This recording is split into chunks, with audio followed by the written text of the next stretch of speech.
Сотрудникам ГУПа «Единый оператор» в сфере водоснабжения и водоотведения не выплачивают зарплату. Такая информация появилась в интернете. По словам жалующихся, это продолжается на протяжении нескольких месяцев без каких-либо объяснений.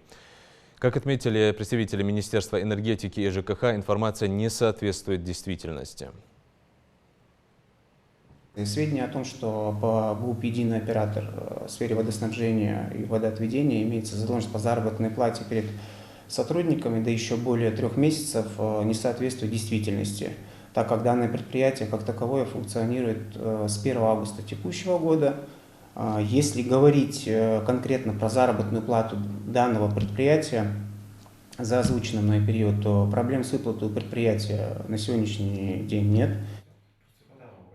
Со слов исполняющего обязанности директора ГУПа «Единого оператора», предприятие свою финансово-хозяйственную деятельность осуществляет за счет субсидий из федерального бюджета.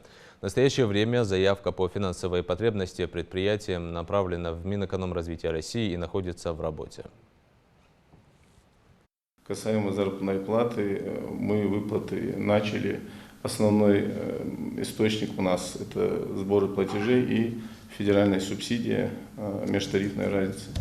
Соответственно, планово мы идем, работаем. Зарплату мы полностью закроем в ближайшее время, а в принципе так, чтобы у нас были такие финансовые проблемы, такого нет.